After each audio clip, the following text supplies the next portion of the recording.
the stream of bad news for NATO countries does not stop arriving. NATO is literally experiencing the real humiliation of seeing the Russians destroy the best examples of Western military equipment.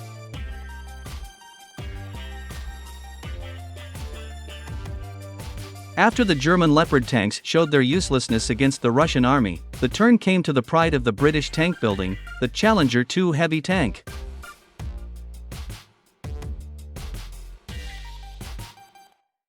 Military experts from all over the world began a heated discussion of footage of the burning British tank Challenger-2.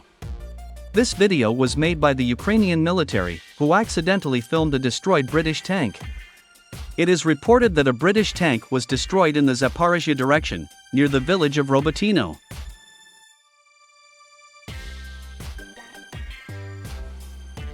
After seeing these shots, the military department of the United Kingdom was also forced to admit the destruction of the British tank.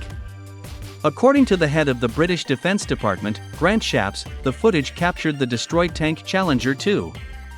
According to him, the British tank was destroyed by Russian artillery.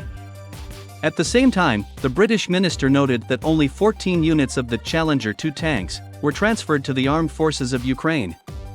"We knew that our equipment was being sent to the war zone. We can only hope that the remaining 13 units of Challenger-2 tanks will be able to survive," British Defence Minister said.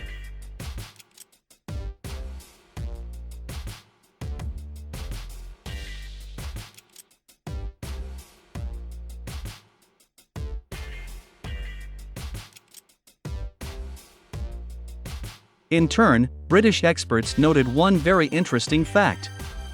It turned out that the British Challenger-2 tank had never been destroyed in the course of hostilities since the mid-90s of the last century. Thus, according to British experts, the Russian army became the first in the world to destroy the Challenger-2 tank.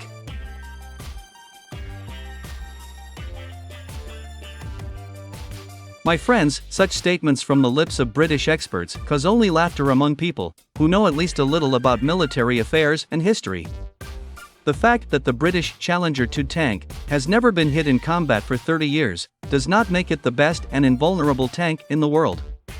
The fact is that until today, the British tank has never participated in combat operations against a modern and powerful army. For 30 years, the British used their tanks only against shepherds in sandals, driving them through the hot desert.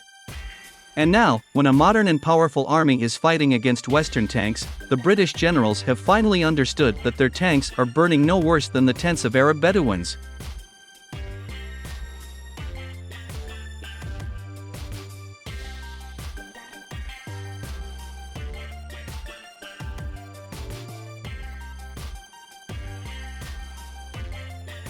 At the same time, it is worth noting that Britain, transferring its tanks to Ukraine, demanded from Kiev a guarantee that Challenger-2 tanks would be thrown into battle only after the armed forces of Ukraine managed to achieve a breakthrough of the Russian defense and reach the city of Tokmak. And the fact that Kiev threw British tanks into the battle for the village of Robotyno indicates that the armed forces of Ukraine are in a deplorable state, and that almost all the reserves of the Ukrainian army have been exhausted.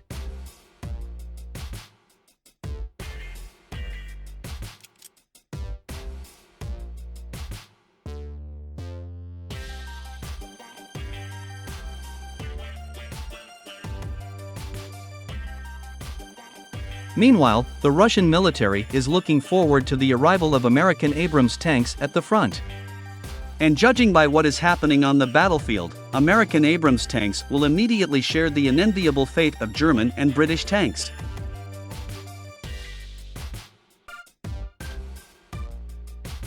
It seems that Ukrainians themselves have stopped believing in the invulnerability of Western tanks. It turned out that the armed forces of Ukraine began to install Soviet dynamic protection on German and British tanks, in order to somehow increase the survivability of Western tanks, which turned out to be much lower compared to Russian tanks.